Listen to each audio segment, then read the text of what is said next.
Hola, bienvenidos a un nuevo episodio de Interesantes Podcast. Yo soy Ale Llosa y entrevisto a las personalidades más brillantes de Latinoamérica y el mundo para dejarte aprendizajes de valor que puedas aprovechar en tu vida profesional. No te olvides que puedes escuchar los episodios de Interesantes Podcast en YouTube. Así que simplemente ve a YouTube/Interesantes Podcast y dale a suscribir para no perderte ningún episodio de estreno. Es totalmente gratis y así será siempre. Mi invitado de hoy es Omar Flores, investigador en inteligencia artificial y líder técnico del preentrenamiento de la TAM GPT, el primer modelo funcional entrenado en Latinoamérica con el objetivo de representar la diversidad lingüística y cultural de la región. Con una década de experiencia en Silicon Valley, Twitter, Cortex, Intel Labs, Capital One, contribuyó al desarrollo del primer modelo multilingüe de Twitter y posee un doctorado en aprendizaje automático. Es cofundador de Latinx in AI y participó en la Estrategia Nacional de Inteligencia Artificial del Perú. Actualmente dirige iniciativas de entrenamiento distribuido en CENIA, Centro Nacional de Inteligencia Artificial de Chile, enfocadas en crear inteligencia artificial soberana con datos regionales para promover independencia tecnológica, representación cultural y alternativas éticas en la región latinoamericana. Hola Omar, ¿cómo estás? Estamos contentos de estar hoy aquí contigo en un primer capítulo de Interesantes. Qué mejor manera de comenzar el podcast de Fleet. Y qué mejor que comenzar preguntándote qué se siente, amigo, estar aquí en Arequipa, en tu tierra, habiendo estudiado tanto, amigo, habiendo estudiado, me acuerdo que en una entrevista previa conversábamos contigo, bueno, siempre conversamos mucho telefónicamente, y en la entrevista previa yo te preguntaba, ¿no?, de tus pasiones, qué te gusta hacer, y tú me contabas en cada una de las respuestas, me decías estudiar. ¿Qué se siente estudiar tanto? ¿Por qué estudiar tanto? Bienvenido. Gracias, María Alejandra. Qué gusto conversar contigo ahora tomando un café de forma tranquila en un día domingo como hoy. Hay algo que a mí siempre me ha fascinado y es el hecho de irte a dormir con la sensación que has aprendido algo nuevo. Suena muy trivial y quizás la obra que mejor representa ese sentimiento es, por ejemplo, 100 años de soledad. Cuando viene Melquiades al pueblo a traer de repente un invento nuevo, ¿no? Como la radio, como el hielo. Esa sensación que tiene Melquiades de traer algo y compartir con la gente y mostrarles cómo funciona, es algo que siempre desde niño me ha fascinado. A veces aprendo pensando que lo voy a enseñar más adelante. Y eso hace que se te quede más en la mente. La gente me pregunta, oye, ¿por qué no te pones nervioso cuando haces una charla ante tanta gente?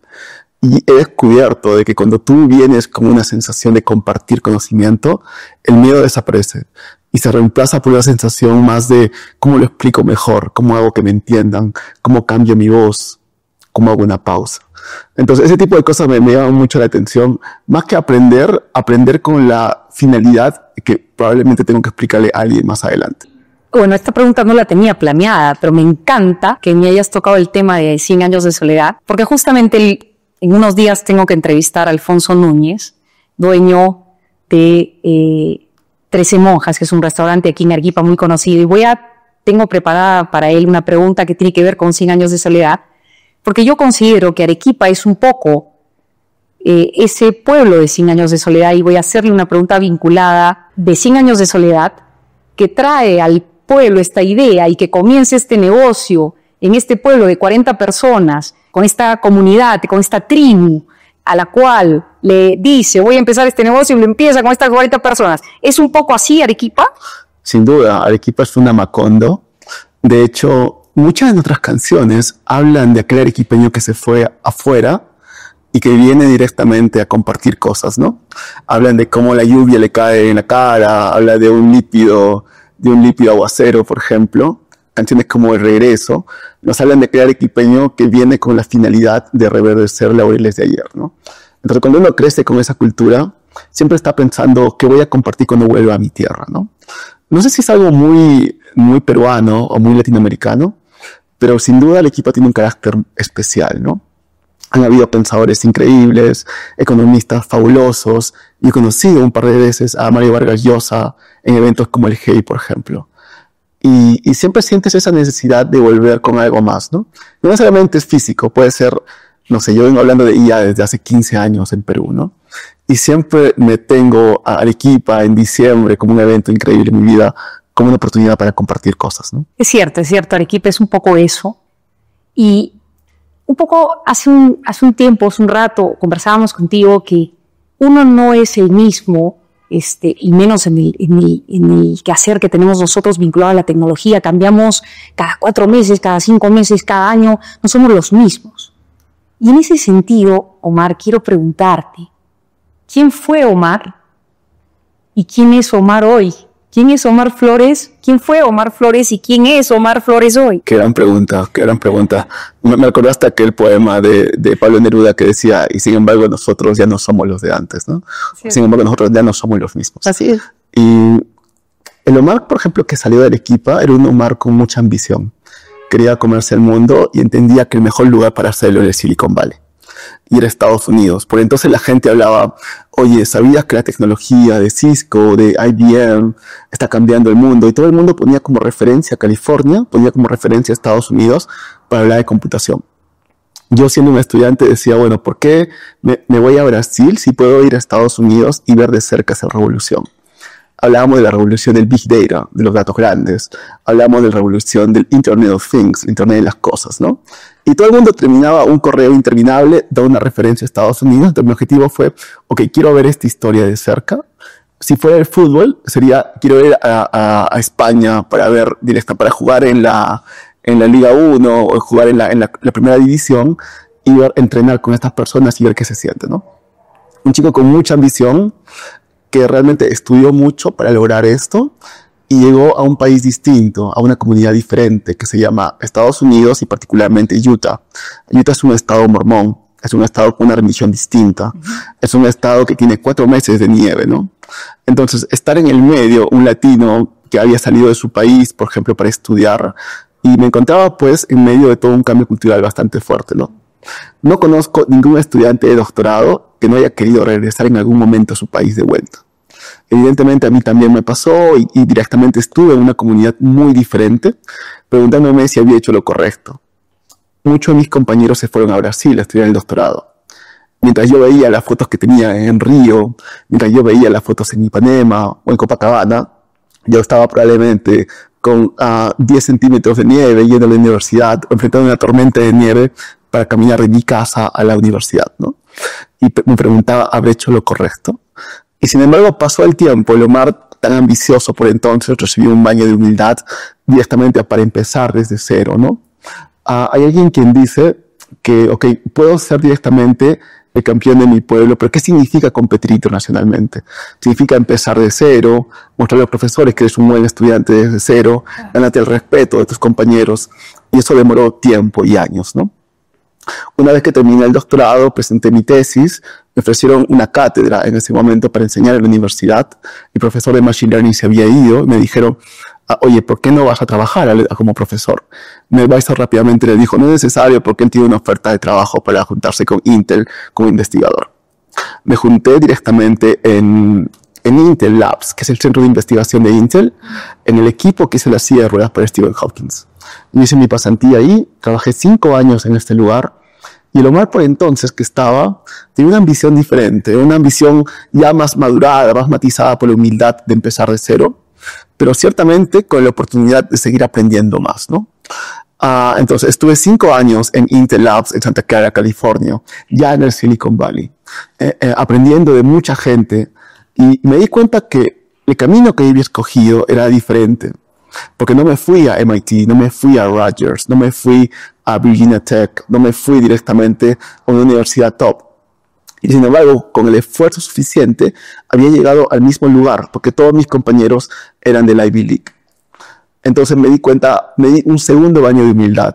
Había terminado un doctorado, era bueno en lo que hacía, pero me di cuenta que también estaba en desventaja con gente que tenía mucho nombre detrás de sus espaldas, ¿no?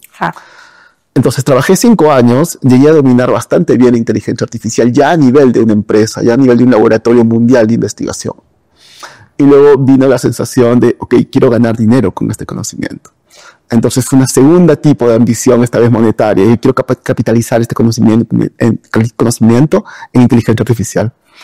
Entonces creo que me di empresa en un banco que se llama Capital One, fui gerente de investigación un par de años, y luego me di cuenta que es un ente bastante regulado, trabajar en un banco en Estados Unidos significa pasar por varios reguladores.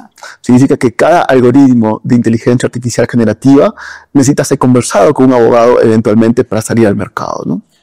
Entonces me di cuenta que necesitaba un nuevo tipo de ambición, que en este caso era una ambición de tocar un montón de datos y un montón de gente. Entonces me cambié de empresa a Twitter, la red social Twitter por entonces. Directamente trabajé en el área de investigación e inteligencia artificial de Twitter, en el equipo que entiende el contenido que está detrás, y hablamos de 200 millones de tweets en 69 idiomas por día. Una gran cantidad de información. Si tú quieres saber qué pasa en el mundo, probablemente Twitter es el primer lugar que llega antes que cualquier periódico.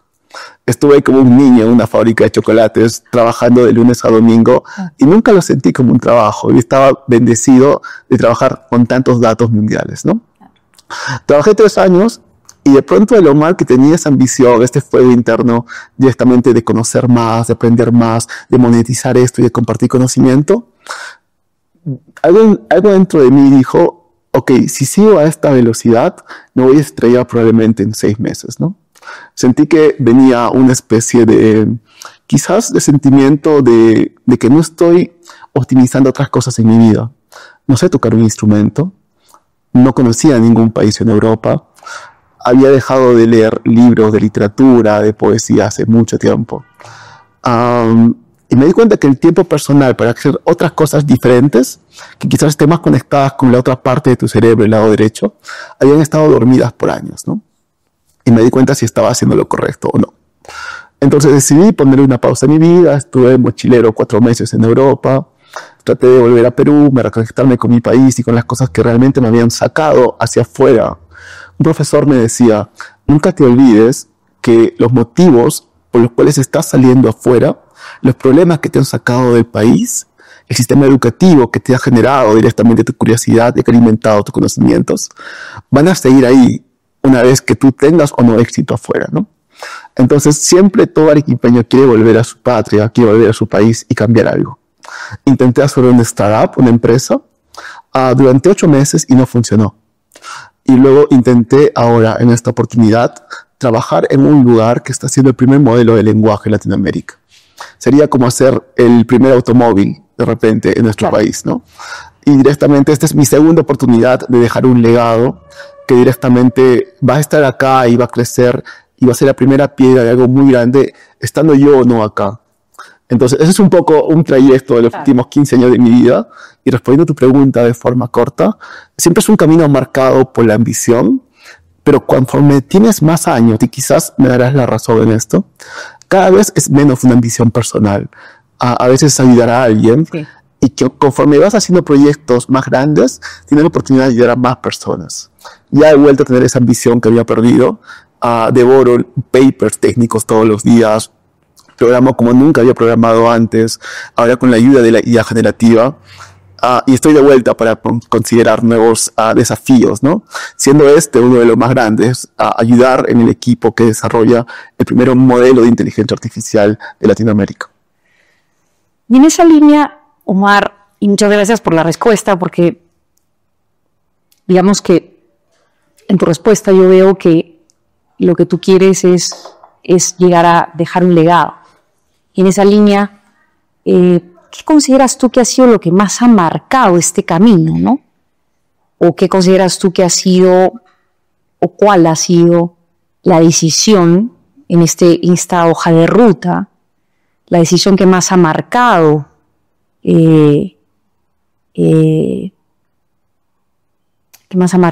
esta decisión que más ha marcado en tu camino a poder llegar?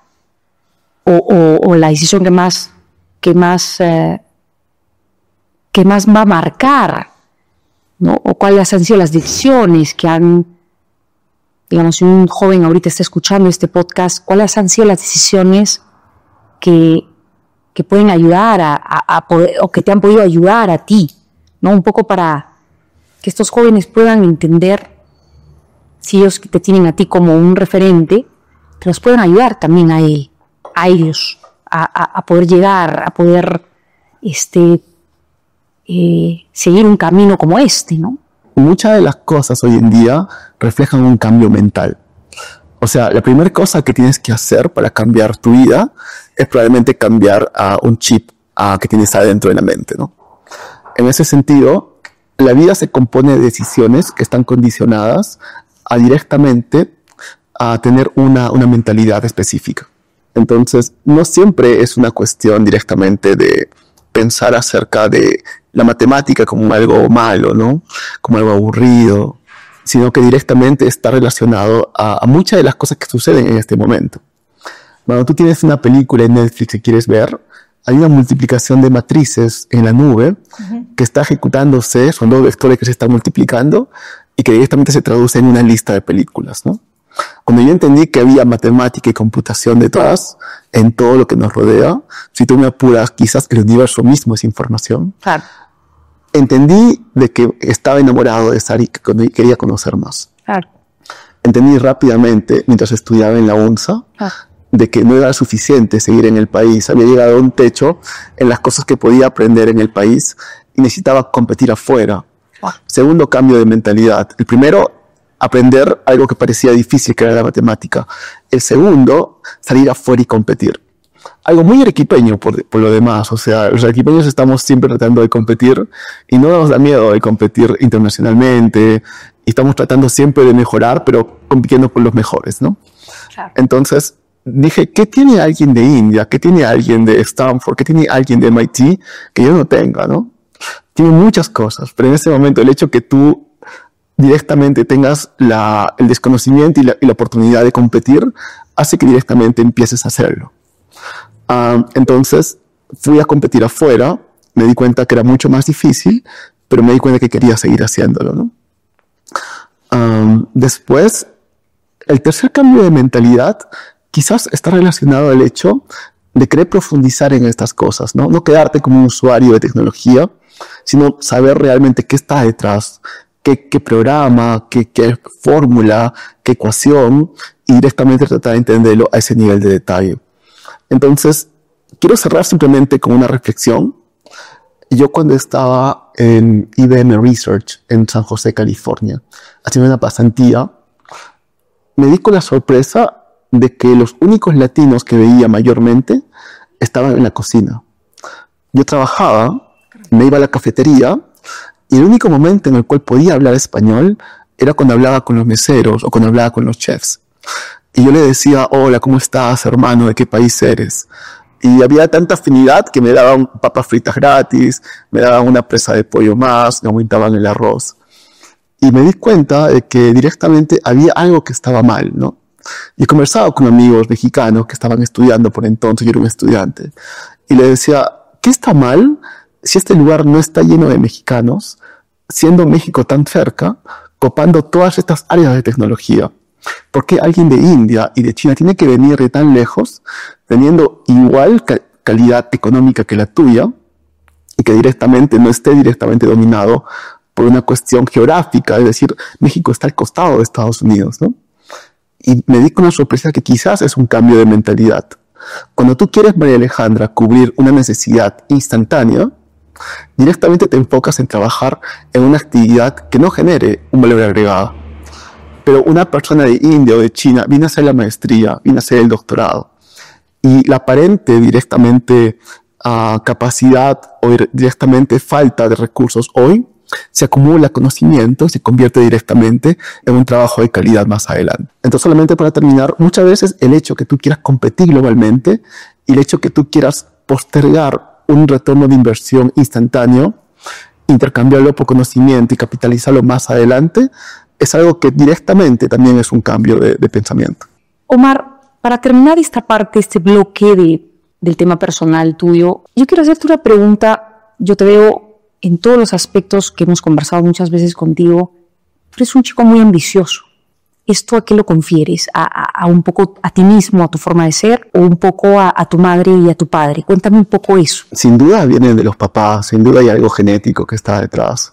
O sea, mi papá era un taxista de niño. ¿Cuál es la posibilidad de que un hijo de un taxista llegue a estudiar el doctorado en Estados Unidos, no? Mi mamá siempre nos inculcó desde muy niños el amor por los libros, el hecho de trabajar duro para conseguir algo. Yo recuerdo innumerables veces conversando con ella que nos decía, hijo, a nosotros nada nos ha costado fácil, ¿no? Nada ha sido muy fácil, nada nos ha costado poco. Entonces, sabiendo que tienes que esforzarte primero para luego tener algo más adelante. Entonces, yo recuerdo siempre estar en los primeros puestos en el colegio, pero siempre directamente esa capacidad de terminar el fin de año y disfrutar después de haberte trabajado un año entero y haber estudiado un montón. Entonces, esa cuestión de sacrificar el presente para tener resultados en el futuro siempre ha estado en la familia. Y quizás algo interesante también es el hecho de entender de que no es malo ser ambicioso. Por algún motivo, en esta parte del mundo donde vivimos, la gente asocia ambición con algo malo. Y sin embargo, muchas de las culturas afuera se premia la ambición. Ahora, ambición no significa pasar encima del resto. Uno puede ser ambicioso y ser justo. Puede ser fuerte y ser firme. Puede ser amable y ser muy educado, ¿no? ¿Y qué crees que recae ese verlo mal? Esa es una conversación de 1 hora. Hay una mezcla entre la religión, hay una mezcla entre directamente un choque cultural que hemos recibido entre nuestra cultura local y una cultura diferente que vino de afuera. El hecho de ser un país todavía muy joven, que tiene probablemente un poco más de 200 años solamente. Quizás está en no pisar al otro, quizás está en respetar la autonomía del otro, quizás está en ser ambicioso, pero ser respetuoso del espacio del otro. Correcto. Es bueno ser ambicioso y competir de forma justa. Exactamente. Teniendo tan pocos recursos, a veces somos como un enjambre que estamos peleando por los recursos sin saber de que los recursos locales son muy pequeños en comparación de los recursos que están afuera. Compitamos para competir globalmente, ¿no? Es como si tenemos un charco pequeño y estamos todos ahí peleando por un poco de recursos, Así es. Pero el mundo es tan grande. O sea, estamos en un periodo de globalización, estamos en un periodo donde el Internet acorta las fronteras. Yo estaba en San Diego, California, hace una semana. Tú probablemente no estabas en Arequipa. Así y hoy día nos juntamos para conversar, ¿no? Así es. Y mañana estaremos en otro lado. Algo que me olvidé mencionarte en la pregunta anterior y que me gustaría recalcarlo, Cuéntame. es de que los jóvenes tienen que entender que tienen que salir del país para competir globalmente. Es decir, está mal pensar de que hay una fuga de cerebros. Lo que existe es una transición o un tránsito de talento. Hoy en día es casi indispensable competir, educarte afuera para realmente empezar a ver la realidad de distintos puntos de vista. De ahí tú puedes volver si quieres. De ahí tú puedes quedarte si deseas. Mumbai tiene, por ejemplo, Bangalore es probablemente Silicon Valley de India. Este Silicon Valley se formó con todos los ingenieros que habían ido a Estados Unidos durante 2 o 3 décadas y que empezaron a crear empresas en esta parte de India. Entonces, cuando tú tienes talento afuera, que está viajando, entrando, viniendo, regresando, es cuando empiezas a ver el mundo como mucho más pequeño del que ya es, ¿no? Yo tenía ahorita una pregunta sobre eso. Tú sabes que soy como el salmón. Voy contra la corriente un poco. Todo el mundo tiene el FOMO, ¿no? El fear of missing out. Yo soy como Cillian Murphy, ¿no? Que tengo el ROMO, el relief of missing out. Y yo soy un poco como el salmón porque yo pienso que los jóvenes no deberían salir del Perú para formarse, dado que si bien tenemos una virtualidad que no está del todo asentada, en los próximos 20 años la virtualidad va a ser súper sofisticada y ya no va a ser necesario que los jóvenes se vayan. Y el FLIT, tú sabes que es eso, el FLIT es quédate en el Perú y haz patria, soluciona con la tecnología y la innovación. ¿Cómo hacemos para que los chicos se queden en el Perú, pero utilicen la innovación y la tecnología, estudien virtualmente porque no todos pueden ser becados, siendo consciente de que nunca va a ser reemplazable una experiencia presencial donde tú puedes irte y juntarte con una persona, con un chino y pasar esa experiencia, siendo consciente también de ello, pero sabiendo que la tecnología va a hacer que esa virtualidad sea tan sofisticada que no va a ser necesario irte y geográficamente estar en otro lado para vivir experiencias top. Entonces, siendo como el salmón, ¿qué opinas de ello? Primero que todo, María Alejandra, me encanta que podamos discrepar abiertamente sobre un tema en particular, porque directamente el mundo se forma de esto, ¿no? No tenemos que estar de acuerdo en todo lo que pensamos. En ese sentido, Y yo creo que el mundo está lleno de oportunidades y que los jóvenes no necesariamente deben pensar de que estar en el mismo lugar siempre tiene que ser una obligación. Es decir, para mí la felicidad está en tener muchas opciones y poder elegir. Convengamos de que nunca antes en la historia de la humanidad hubo tanto conocimiento disponible de forma abierta. En el pasado, tú decidías ser un zapatero porque el conocimiento estaba directamente involucrado a eso. Tu papá era zapatero, y heredabas ese conocimiento y lo mejorabas, ¿no? Luego el conocimiento solamente vivía en las universidades con la escolástica. Entonces tú ibas a una universidad y te formabas ahí. De hecho, poca gente llegaba a ese nivel. Luego el conocimiento estaba en los libros. Poca gente tenía la capacidad directamente de comprar un libro y directamente aprender de ese tema, ¿no? Hoy en día todo eso ha desaparecido. Ya tú puedes tomar videos directamente de Stanford, de Berkeley, de MIT que están en YouTube y aprender IA generativa.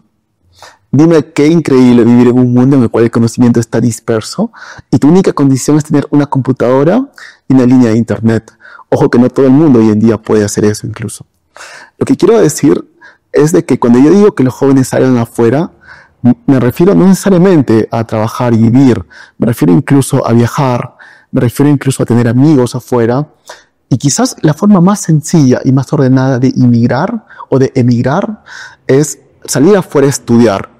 Por un periodo corto, por un periodo largo, o sea, tener amigos de otros países, entender la tolerancia que existe con las razas diferentes, con las religiones diferentes, vivir en un ambiente multicultural, es algo que quizás va a entender o va a hacerte entender mejor a tus clientes, va a hacerte entender mejor a la competencia. Creo que esto es impagable y creo que todo el mundo debería, al menos por un instante, pensar en estudiar, vivir, viajar afuera y incorporar ese conocimiento para estudiar o para aprender cosas nuevas, ¿no? Habiendo dicho eso, sí, es necesario competir globalmente. Conozco amigos que directamente están programando agentes y directamente están resolviendo problemas para un plomero en Nueva York, el cual quiere directamente que le respondan una pregunta a las 3 de la mañana en WhatsApp, ¿no? Entonces, dime si no existe un mercado increíble de oportunidades afuera del país. Y hoy día existe también la posibilidad de aprender ese conocimiento. Muchos de estos chicos ni siquiera han estudiado en la universidad. Han aprendido a programar en YouTube. Han aprendido a programar en Coursera. Han pagado pequeños fees, pequeñas tarifas. Y están ciertamente teniendo este hábito tan saludable de aprender algo nuevo diariamente.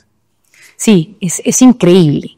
Y en esa línea, un poco hablando de los jóvenes y lo que significa para ellos toda esta locura de lo que es la IA, el Internet, ¿no? Hay muchos jóvenes que no encuentran conexiones o parejas o amigos con los que puedan compartir estas particularidades, estas ideas, pero sí lo encuentran en la IA. Y entonces la IA se está convirtiendo en esta pareja, en esta cheerleader, y esto me parece increíble, ¿no? Entonces, ¿qué opinas de esto, no? De que para los jóvenes la IA se está convirtiendo en este apoyo, ¿no? ¿Qué nos puedes decir de eso, Omar? ¿No? Que los chicos encuentran en la IA este espacio para poder comentarles sus inquietudes. Digamos que es el curso natural de la tecnología. Hemos siempre tratado de ponerle una forma humana a la tecnología. Por eso los robots tienen una cara, una mano. Por eso las mascotas de repente también virtuales tienen una especie de interfaz amigable, ¿no? A veces no nos hemos dado cuenta el paso tan importante que hemos dado. Es muy probable que nuestro mejor invento sea el lenguaje. Y hemos creado un sistema que puede entender nuestro mejor invento. No hay mejor forma ni más directa de interactuar con la tecnología que usando el lenguaje. El hecho de que hayamos inventado el mouse, el teclado, son simplemente como que atajos a algo que realmente estamos destinados a hacer, que es utilizar el lenguaje para hablar con esta especie de asistente inteligente que es la IA, ¿no? Entonces tiene sentido que la gente poco a poco confíe más en la IA. Tengo amigos que no pueden empezar su día sin darle la lista de tareas y preguntarle a la IA, oye, ¿en qué orden las hago, no? O directamente no pueden empezar su día directamente sin contarle sus cosas a la IA, a manera de que si fuera un psicólogo virtual que trabaja diariamente, ¿no? Y estamos en un mundo en el cual la automatización va a hacer de que necesitemos cada vez de menos gente. Poco a poco necesitaremos de menos contadores, de menos consejeros médicos, consejeros de parejas, directamente de menos contadores. O sea, poco a poco estamos teniendo sistemas que van a cubrir esos espacios de forma puntual, de forma directa y además de forma muy, muy inteligente, entre comillas. Pero el peligro de eso, el riesgo de eso, la parte dark de eso. Si tú revisas, estimada María Alejandra, las noticias alrededor de cada revolución industrial, estas preocupaciones siempre han estado latentes, ¿no? Se hablaba, por ejemplo, de cómo pueblos enteros tuvieron que migrar a ciudades y desaparecer en el proceso después de la invención, por ejemplo, de la máquina a vapor, porque directamente todo el pueblo se dedicaba a hacer zapatos y tienes una máquina que directamente lo hace todo el día y toda la noche y cada vez necesita menos gente. Nos recuerda un poco las épocas que estamos viviendo. Entonces, si algo es común en la historia de la humanidad, es la adaptación. Es peligroso, es directamente oscuro, es nuevo. Al final del día, la tecnología es una fuerza de la naturaleza con la cual es imposible resistirse. Tú no puedes ir en contra del avance, del progreso. Tú no puedes ir en contra de las cosas nuevas. Van a pasar, suceda o no suceda. Y toda esa cuestión oscura, directamente peligrosa, se matizará y el ser humano encontrará forma de utilizarla bien, utilizarla mal, regularla, pero ciertamente convivir alrededor de eso. Y bueno, yo no creo que sea tanto el tema dark, sino es los excluidos, el tema de los sesgos, ¿no? De la exclusión de algunos, ¿no? Yo creo que por ahí va el tema, ¿no? De cómo dejamos atrás a la gente. Y de eso quiero hablar contigo, ¿no? Porque la parte triste es esa, ¿no? Cómo no dejamos atrás a la gente. Y hay que quitarle un poco el drama a la cosa, pero yo creo que el drama está en cómo incluir a las personas. Si la tecnología va a ser buena, que sea buena para todos. En ese sentido, ¿qué podemos hacer para ayudar, no? Estamos pasando de una fase en la cual ya estamos aceptando el cambio, ya estamos aceptando de qué va a pasar, y estamos en una fase segunda, muy saludable, donde empezamos a mitigar los resultados negativos. Y es exactamente el punto de que debería ser tomado en cuenta por el gobierno. Estamos hablando de que gente sin internet va a quedar rezagada. Estamos hablando de que gente con poco uso de habilidades tecnológicas va a quedar rezagada. Estamos hablando de que poblaciones enteras, de que directamente esta separación entre primer y segundo o tercer mundo está cada vez mucho más lejano, ¿no? Y esa tendencia ha aparecido en cada revolución industrial. Es decir, países como Francia, Japón, Estados Unidos se han realmente industrializado en cada revolución industrial. Esto va a pasar y la brecha va a ser incluso más grande, ¿no? Una vez que entendemos el problema y la magnitud de esta nueva ola que se viene, es donde nos preguntamos por qué el gobierno no está haciendo nada al respecto. ¿Cómo podemos nosotros mitigar esto? Indudablemente va a pasar. Estamos hablando de automatizar cosas, ¿no? Estamos hablando de que la IA está reemplazando trabajos. Estamos hablando de que ciertamente tenemos la capacidad cada vez de necesitar a menos personas para hacer cosas. Ya se habla en el Silicon Valley de startups con un solo founder, que directamente el founder programe, sea el CEO, el CTO, el CMO, etcétera, ¿no? Y al parecer ese es el transcurso de la tecnología. Es decir, ¿cuál es la solución a eso? Yo te he hablado de estudiar, de tener más tecnología, pero todo esto asume de que tú puedas hacerlo, y en muchos casos no se puede. Hablamos de poblaciones alejadas de las ciudades que no tienen una buena conexión a internet o una cobertura. Hablamos de gente probablemente mayor que no esté familiarizada con la tecnología. Entonces, ¿qué se hace al respecto?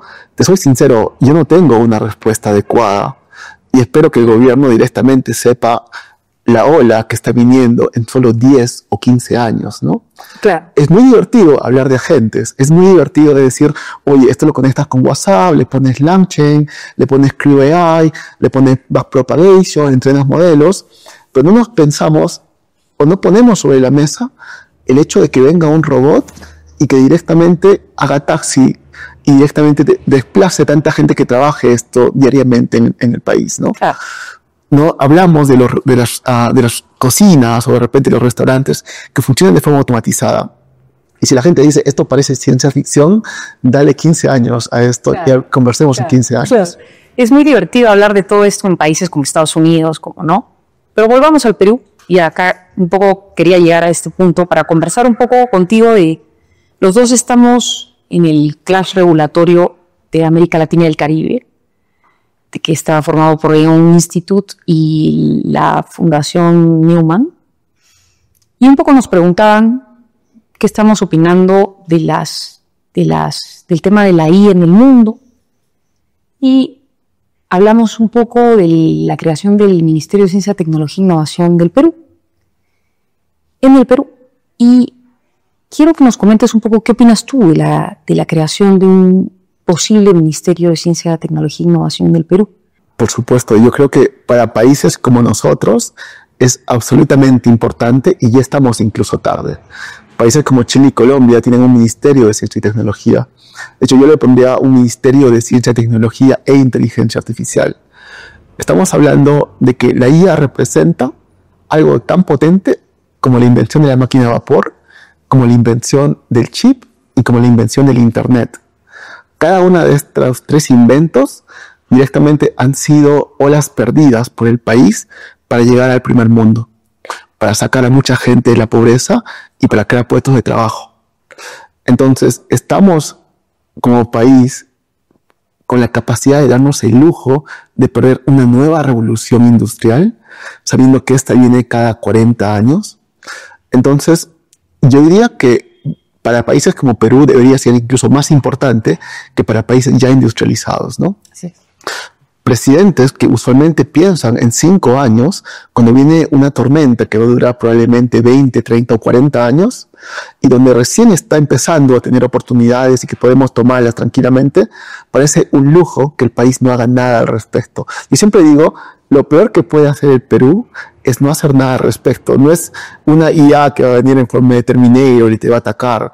El peor peligro para el país y para América Latina en general es no hacer nada ante una ola que puede traer directamente un montón de cambios sociales o directamente ser una bendición en términos de trabajo. Claro, porque aprovechar ese PDI, ¿no? Ese cambio, esa industria tan fuerte, y además Omar habla de cambios y Omar habla quizás, lo pongo en modo de pregunta, Omar sería ese político, ese ministro que dirigiría ese supuesto Ministerio de Ciencia, Tecnología e Innovación. Yo creo que para algo tan técnico y tan focalizado, a mí me encantaría ayudar en ese proceso. Ya. Sin embargo, yo creo menos de cosas más como dar ley y ese tipo de cosas, pero algo técnico así, que directamente impacte la vida de mucha gente, sería una bendición colaborar en algo así, sin duda. Y siguiendo en esa línea, siempre he escuchado en el Perú hablar sobre educación. Y siempre he escuchado hablar sobre tenemos que evitar la corrupción, tenemos que poner una mejor educación, tenemos que bla, bla, bla. Pero jamás he escuchado decir seamos los mejores, seamos los primeros, seamos la punta de lanza. Jamás. Siempre es echarle la culpa al partido político tal, históricamente tiene la culpa tal y cual. Nunca es seamos los mejores, seamos los primeros, vamos a ser los mejores a cada 20 años. ¿Por qué crees que es eso?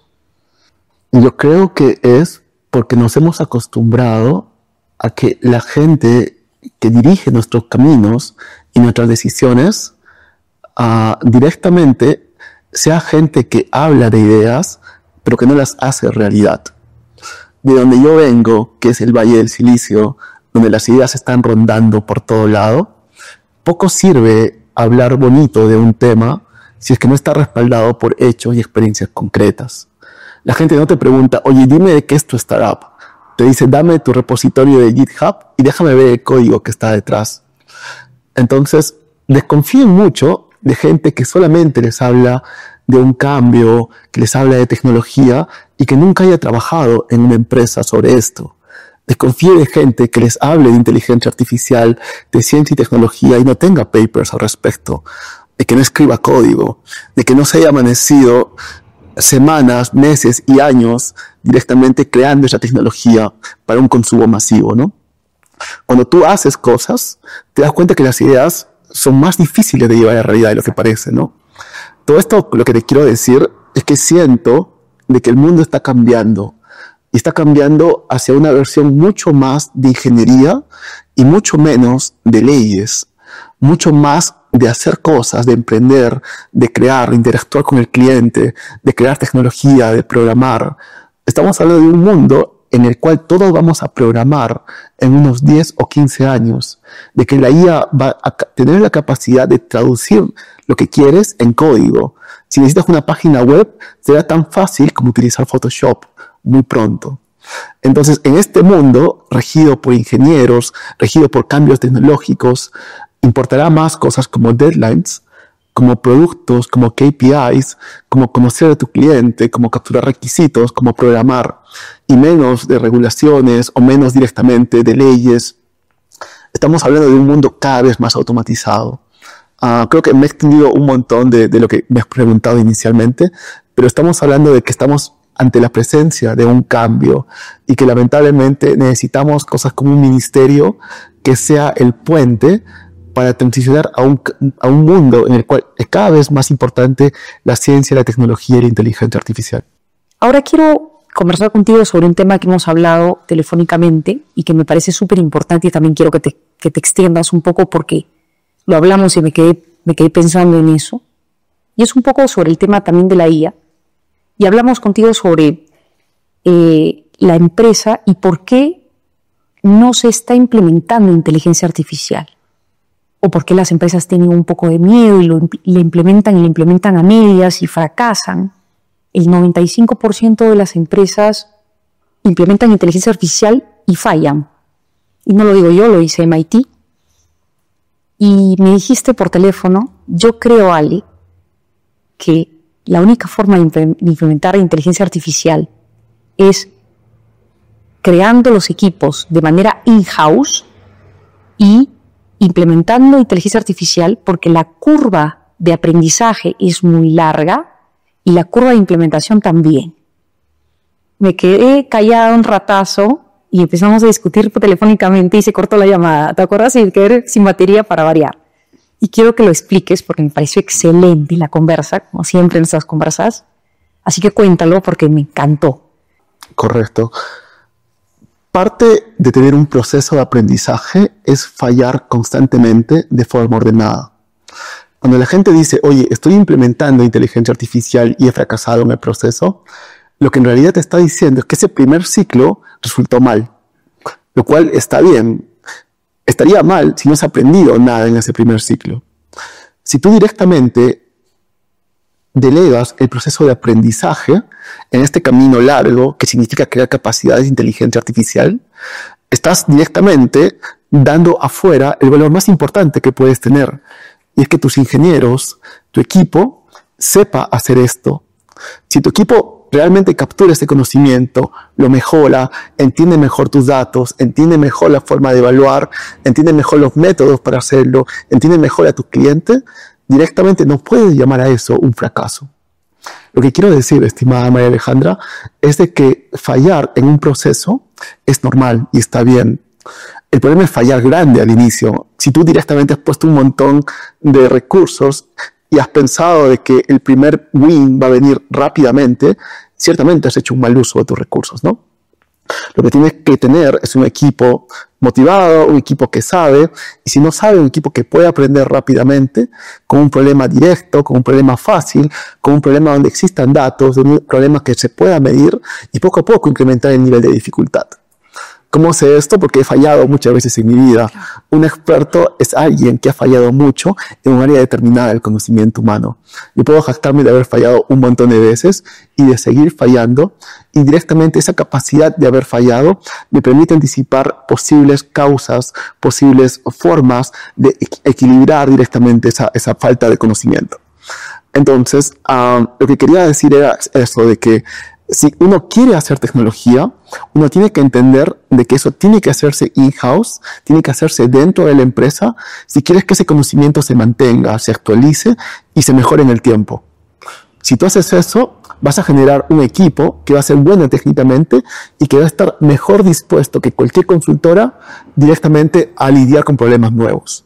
Ahora, vas a generar equipos también que se te van a ir de la empresa, lo cual está bien, es una buena noticia, pues sí que has hecho lo correcto, has directamente capacitado a gente y lo has vuelto buena, y que ahora tienes que tener la premura de hacer que se quede, de crear un ambiente en el cual directamente puedas seguir aprendiendo, pero estás entrando en un círculo virtuoso, donde directamente eso se va a mejorar en las capacidades que tienes, vas a tener que contratar, pero vaya bendición a tener un problema de ese tipo, a directamente decir, oye, no existe gente en el mercado. Claro, pero ¿cómo haces, Omar, para retener el talento? Porque el talento de IA, y tú lo sabes, es muy difícil de retener.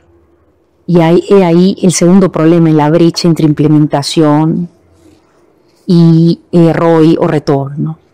¿O qué nos puedes decir al respecto? ¿O qué técnicas podrían haber? ¿O qué se puede hacer, ¿no? Te voy a ser muy sincero, o lo más sincero posible en este momento. Y es de que no es tan difícil como parece mirándolo del otro lado de la valla, ¿no? Yo soy dentro de mí un ingeniero y un científico, entonces más o menos converso diariamente con gente que está también del otro lado. Y siempre las conversaciones son las mismas. Oye, quiero un ambiente de trabajo donde pueda seguir aprendiendo. Quiero un ambiente de trabajo donde directamente tenga la posibilidad de hacer problemas interesantes. O sea, cuando alguien se pregunta, por ejemplo, ¿por qué empresas como Google tienen directamente comidas en el trabajo? ¿O porque directamente ponen un gimnasio en el trabajo? ¿O porque directamente permiten el teletrabajo? Es para darle al ingeniero o a la gente que está trabajando en estos temas la posibilidad de enfocarse y dedicarse solamente a las cosas que les parecen interesantes. Este tipo de personas se dejan llevar más por la curiosidad, por directamente la capacidad de aprender, incluso ante una posible mejora de aumento de salario. Directamente gente que está aprendiendo inteligencia artificial en un ambiente tan dinámico, le interesa muchas veces más seguir aprendiendo que incluso ganar un poco más de dinero. Claro, claro. Ahora, en Fleet, tú lo sabes, este año vamos a tener un capítulo muy potente de IA, con presencia tuya, presencia de algunos más. Esperamos, Ernesto Cuadros va a armar un capítulo muy fuerte, esperamos tener la presencia de mucha gente, pero ¿cuán importante dentro de ese capítulo van a haber showcases, casos, presentación de casos de IA? ¿Cuán importantes son la presentación de casos de implementación reales en Perú? Cuéntanos eso. ¿Cuán importante es ver qué se está implementando en Perú, en Latinoamérica, en Estados Unidos? No tanto en Estados Unidos, porque cuéntanos un poco la presentación de casos. Sí, en Estados Unidos es importante, pero Estados Unidos es tan diferente a Perú, o quizás estoy equivocada, pero no puede ser tan diferente, o sí es diferente. Porque a veces escucho gente que dice, una presentación de caso de Los Ángeles es completamente distinta a Perú. Quizás no. Si estoy equivocada, corrígeme, por favor. Te lo voy a responder de esta manera. Para alguien en la audiencia, por ejemplo, de un evento como el Fleet, que sea un estudiante que está pensando qué voy a estudiar más adelante o en qué me voy a dedicar a trabajar en los siguientes años, tiene mucho más sentido que le venga directamente un caso de uso resuelto en Perú, con datos peruanos, con talento peruano, y diga, yo quiero ser como eso. A que venga, por ejemplo, no sé, una tecnología que es totalmente diferente, que no se enlaza con tu día a día, y que directamente diga, qué interesante, es algo que se está haciendo en Estados Unidos, o se está haciendo en Europa, ¿no? Entonces, yo siento que los ejemplos que más han calado de forma más fuerte y directa son aquellos con los cuales uno se puede identificar. Entonces, para un estudiante que venga algo y que sea directamente resuelto por alguien como tú, o por tu vecino, o por alguien que conoces, es una sensación diferente, porque uno dice, yo puedo hacerlo, incluso lo puedo hacer mejor. Yo creo que es una conversación totalmente diferente. Hace 2 semanas, Zuckerberg, el cofundador de OpenAI, conversa con Patel, el podcaster, y hablan sobre una IA sintiente, la posibilidad de una IA sintiente con un aprendizaje de refuerzo. No están diciendo que existe, están diciendo que hay en un futuro puede haber esta IA sintiente que aprende de esta manera. No sé si tú lo has escuchado, no sé si tú sabes un poco del tema, pero ¿qué posibilidad hay de generar una IA que tenga conciencia, que aprenda mediante este aprendizaje de refuerzo, que tenga esta capacidad? ¿Esto es posible? ¿No es posible? A mí me sorprendió que pudiera existir una IA que tenga conciencia, que aprenda mediante un refuerzo de este tipo, ¿no? Es una gran pregunta. Por ejemplo, cuando uno habla de aprendizaje por refuerzo, directamente entra a la mayor contribución que tuvo ChatGPT cuando salió al mercado. Cuando salió ChatGPT al mercado, antes teníamos el problema de que la IA se volvía, por ejemplo, racista, o empezaba a infiltrar a la gente cuando tú la ponías a aprender directamente como un bot que estaba en internet. Lo que trajo ChatGPT por entonces fue lo que se llamó Reinforcement Learning from Human Feedback, un tipo de aprendizaje por refuerzo que basaba su aprendizaje en comparaciones dado por seres humanos. Es decir, tú le dabas 2 conversaciones y le hacías un ranking a ambas conversaciones y el algoritmo aprendía de esa preferencia para entender qué cosa tenía más sentido común o no. Sin embargo, hoy en día es difícil saber si es que un modelo de inteligencia artificial es realmente inteligente. De hecho, lo más probable es que no. Sin embargo, y aquí va el kit del asunto, es de que la IA no tiene que ser inteligente para ser útil. Y que la IA no tiene que ser consciente para parecerlo. Hoy en día sabemos que la IA probablemente no es inteligente. Tenemos sumas, multiplicaciones, logaritmos exponenciales y resuelve un montón de problemas útiles en la sociedad. Sin embargo, no es inteligente y le llamamos inteligencia artificial. Lo que quiero decir es de que en un futuro la IA no será consciente. Lo que estamos haciendo no nos va a llevar a la conciencia. No son los mecanismos, ni siquiera la arquitectura correcta para que suceda. Pero con que parezca, ya es un cambio dramático en la forma como interactuamos con ella y las cosas que puede resolver. Lo que quiero decir es de que la IA probablemente no va a ser consciente, pero el hecho que tú tengas algo que dice ser consciente y se comporta de esa forma, va un poco a borrar la barrera entre lo que es verdad y lo que no es. Ok, no va a tener sentimientos, pero con que se acerque lo más posible, va a borrar un poco esa barrera y eso va a hacer que el humano confíe más en la inteligencia artificial. ¿A eso es lo que quiere llegar Zuckerberg? Totalmente. Me explico de otra forma. Todos o la mayoría de nosotros hemos tenido a veces relaciones a distancia. Yo he estado horas al frente de un celular conversando con alguien, por ejemplo, y durante mucho tiempo, ¿no? Y en algún momento se me prendió la pregunta, ¿y qué pasaría si esta conversación que tengo en el video no fuera verdad? ¿Qué pasaría si la persona que me está respondiendo fuera generada como una inteligencia artificial? ¿Habría desarrollado los mismos sentimientos? ¿Qué pasaría si no me he dado cuenta que la persona con la que estoy conversando no existe? Y quizás sí. Quizás el hecho que alguien exista realmente no significa que tú no puedas desarrollar sentimientos por eso, ¿no? Entonces, creo que esa barrera entre lo que es consciente o no y lo que es inteligente o no, al final más depende de la persona que está interpretando de la realidad que la realidad misma en ambos casos. Te han preguntado muchísimo por la TAM-GPT. Yo creo que hacerlo sería redundar mucho.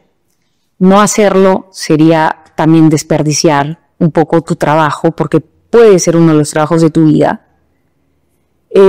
Así que voy a hacerte una pregunta que quiero hacerte sobre la TAM-GPT, que es estos 55 millones de parámetros, que es más o menos una versión de GPT 3.5 o Gemini 1, y que viene a ser una versión de 191 millones o 120 millones, no sé, me corregirá si estoy un poco mal. Para ustedes poderla escalar, van a necesitar financiamiento. ¿Cómo es que van a hacer? ¿O qué es lo que han pensado o no lo han pensado y en realidad busca la CAF poner más dinero? ¿Cómo es que van a hacer? ¿O no lo tienen pensado? Cuéntame un poco, porque a mí de todo esta maravilla que han hecho, y que los felicito porque son 12 países, son más de 60 investigadores, me parece una maravilla, pero para hacer una cosa más, digamos un 5.0, un 6.0, van a necesitar muchísimo financiamiento. Cuéntame qué es lo que viene. Correcto. Para cosas de financiamiento, quizás Rodrigo Durán es la mejor persona para darte detalles sobre eso. Ya. Lo que sí puedo mencionarte son los siguientes pasos y un poco lo que representa la LatamGPT. La LatamGPT, en mi particular punto de vista, representa ese primer paso, ¿no? Que usualmente es el más difícil. Mover la realidad y empujarla para que empiece a moverse es usualmente el paso más complicado, de acuerdo a las leyes de Newton, ¿no? Hay una resistencia natural de las cosas. Entonces, para mí, eso representa la LatamGPT, ese pequeño, no sé, bola de nieve que ya empieza a moverse y que va a representar un cambio, porque además es un esfuerzo colaborativo. Hablamos de un modelo de 70.000 millones de parámetros, que es muy difícil de entrenarse en esta parte del mundo. Al respecto, mi punto es que cuando exista un modelo funcionando, el acceso libre de todos, el financiamiento será cada vez más fácil. Porque una cosa es financiar algo que no existe, y una cosa es financiar hacer algo que ya existe y que lo puedes mejorar. Entonces, en ese punto de vista, hay muchos esfuerzos que estamos haciendo hoy en día para asegurar el funcionamiento de las siguientes versiones de la LatamGPT. De nuevo, Rodrigo es probablemente la mejor persona para describirte esto, pero estamos trabajando ya en asegurar que esto suceda. ¿Cuáles son esos siguientes pasos? Hablamos de un LatamGPT multimodal, que entienda imágenes y texto, que entienda facturas y el texto alrededor de la factura, que tú le preguntes, que tú le des 10 facturas y tú le digas, oye, ¿cuál es la nómina de mis empleados directamente y cuánto he ganado este mes al respecto, ¿no? O que directamente tú le des trabajos científicos y tú le digas, dame el resumen de todo esto porque tengo una tarea el fin de semana. Y luego hablamos de una tercera versión de la LatamGPT, el cual entienda el uso de herramientas, lo que se le llama Agentic AI, ¿no? Entonces, con ambas versiones, yo creo que vamos a tener algo que directamente va a ser cada vez más útil. Pero el esfuerzo inicial de entrenar un modelo grande, directamente para mí es el más complicado y donde esperamos tener que sea el inicio de una colaboración. Hay algo que se llama el Pareto Principle, el principio de Pareto, donde el 100% depende de un 20% de esfuerzo, y creo que la LatamGPT en su versión inicial es ese 20% que va a permitir que esto directamente sea cada vez más fácil. ¿Cuál sería la versión que van a lanzar ya, digamos, para uso general? ¿Cuándo sería el lanzamiento? El modelo se está terminando de entrenar mientras estamos hablando en este momento. Hace una semana terminamos la parte de preentrenamiento y seguiremos afinando y alineando el modelo durante unas semanas más. Yo calculo que, a pesar que se termina de entrenar ahora, en unas semanas más, después que tengamos directamente todas las pruebas y todo el reporte técnico, se liberará al público. Pero como proyecto ya está en las últimas etapas de terminar de entrenarse. O sea, hablamos de abril y mayo. Yo creo que antes. No quisiera dar fechas concretas, pero estamos hablando de que estamos en la última parte del modelo. ¿Tú piensas, esto es un esfuerzo colaborativo, me queda clarísimo, 12 países, voy a usar bien las palabras, Chile lidera, coordina. Chile coordina el esfuerzo, voy a usar bien las palabras, lo coordina. ¿Qué crees tú que haya hecho que ellos coordinen el esfuerzo? ¿Por qué? Porque tienen un ecosistema bien organizado. ¿Qué crees tú que haya hecho que ellos se ganen ese lugar como coordinador general del esfuerzo? Yo creo que es un país el cual a mí esperado con los brazos abiertos y me ha recibido con los brazos abiertos, en general a cualquier persona que es parte del proyecto. Yo soy el único peruano que está en el proyecto. De hecho, casi todos son de Chile y soy el único extranjero que está ahí. Tuvimos también una persona peruana un tiempo y se llama Lili. Y lo que quiero decir es de que es un país que está mucho más industrializado que muchos otros países y que además han tenido la interesante capacidad de trabajar juntos sobre algo. Mucha parte de Senia involucra muchas universidades colaborando de forma directa. Tarapacá, entiendo que Tarapacá ha hecho un gran esfuerzo, entiendo que mucha gente está sumando de su tiempo de manera gratuita, entiendo que el tema de base de datos lo han trabajado muy bien. Cuéntanos esa parte. Correcto.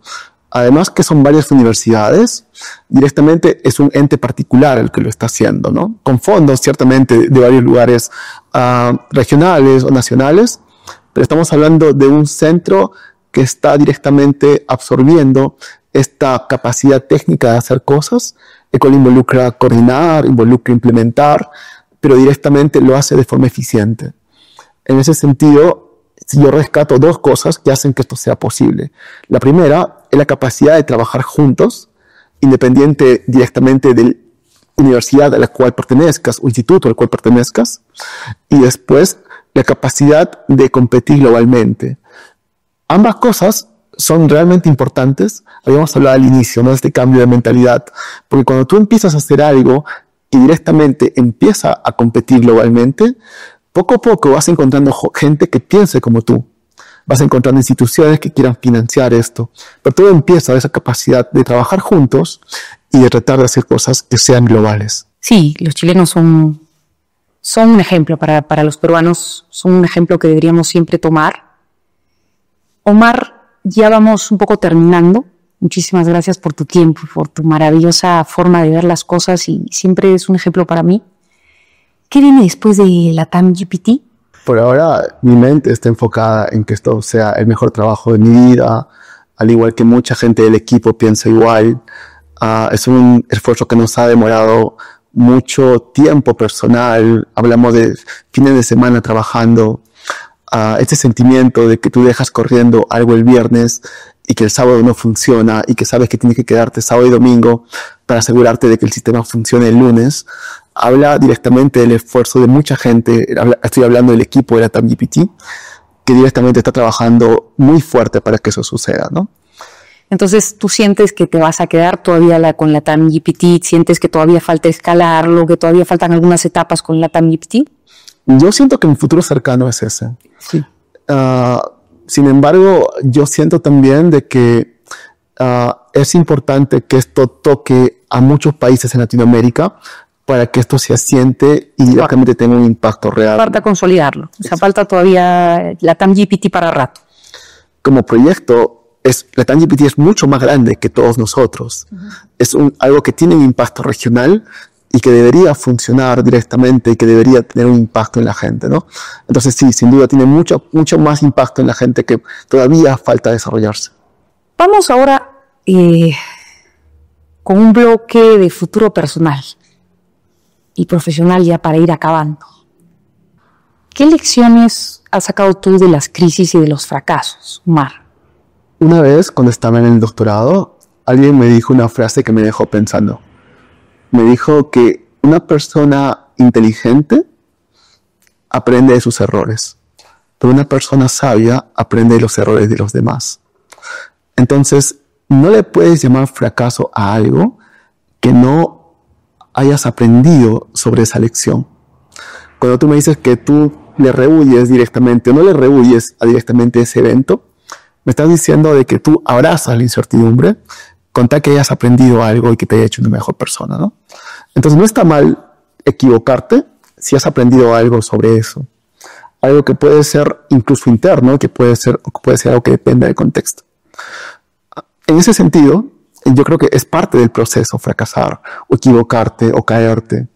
Y entender directamente que eso está alineado con una meta más adelante es lo que directamente hace que estés mentalmente saludable, quizás, ¿no? Entonces, no está mal equivocarse, está mal no aprender sobre ese error. Los fracasos traen mucha soledad y los éxitos traen mucha soledad. Exacto. Y son esas soledades, justamente, las que conforman la vida, ¿no? Son esas soledades las que conforman en realidad las cosas más importantes en la vida.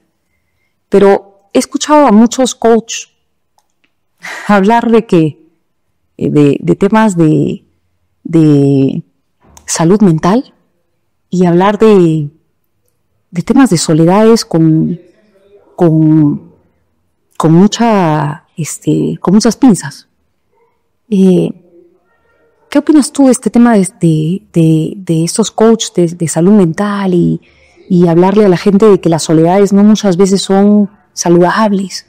¿Cómo se lleva Omar con el tema de las soledades? ¿Cómo maneja Omar las soledades? Me encanta la pregunta. Cuando te decía que después de trabajar en estas empresas decidí poner una pausa en mi vida, y yo sentí que 6 meses más adelante me esperaba una depresión muy grande. Una depresión que quizás estaba relacionada a prolongar estados de actividad física y mental muy, muy arduos y de no desarrollar una parte interna. Entonces sentí que era necesario esa pequeña pausa. Y ciertamente concuerdo con lo que acabas de decir. O sea, ciertamente el fracaso y el éxito nos conduce a la soledad. Y que más que tenerle, quizás es la mejor pareja que vas a tener en la vida. Es decir, tú vas a encontrarte con la soledad muchas veces. Y conforme la sepas entender, conforme empieces a mirarle a los ojos, conforme empieces a darle un abrazo, vas a darte cuenta de que en realidad está ahí para enseñarte cosas. Y que es inevitable que va a estar el resto de tu vida contigo, ¿no? Poco a poco te va a hacer entender mejor quién eres, cuáles son tus metas, qué cosa no te gusta, y poco a poco lidiar no solo con la soledad, pero con la depresión, lidiar con las expectativas, lidiar directamente cómo te percibes a ti mismo, hace que empieces a cambiar. Y ojalá que ese cambio sea para mayor, ¿no? Yo no quiero venderte una película de Disney y decirte, oye, todos los cambios siempre conducen a algo bueno. Lo que quiero decirte es que mientras aprendas algo al respecto, va a ser mejor para ti. Omar, como última pregunta, ¿cuándo Omar nos entrega un libro? Tengo 2 en mente. Tengo uno que me gustaría que se llame Soberanía y que me gustaría que hable de este esfuerzo de la gente o de los países por ser soberanos y qué significa hoy en día que la IA te genere soberanía, ¿no? Estamos acostumbrados a sacar cosas, extraer cosas de la tierra. Y hoy en día esta nueva revolución industrial nos agarra tratando de sacar cosas de los datos, ¿no? Cómo esta actividad ha cambiado de la tercera revolución industrial, que es hacer cosas con nuestras manos, a directamente hacer cosas con el código. Pero creo que hay algo interesante y que enlazando esto con la TanGPT nos puede dar una cuestión bien interesante de un estudio histórico de cómo la soberanía ha cambiado en el tiempo y cómo no se enlaza a esta nueva época de IA. Y la segunda es un libro para niños. Alguien dijo alguna vez de que cuando tú sepas explicarle esto a una señora mayor, o a tus hijos, o a tu suegra, vas a realmente dominar un tema. Entonces, cómo hablarle de IA a un niño de 4 años me parece un reto intelectual fascinante. Entonces, me gustaría que sea un libro de cuentos para niños, donde le explique qué significa backpropagation, qué significan activaciones, por qué entrenamos, qué significa preentrenar, qué significa alinear, y cómo existen procesos biológicos que se directamente representan en la vida diaria, ¿no?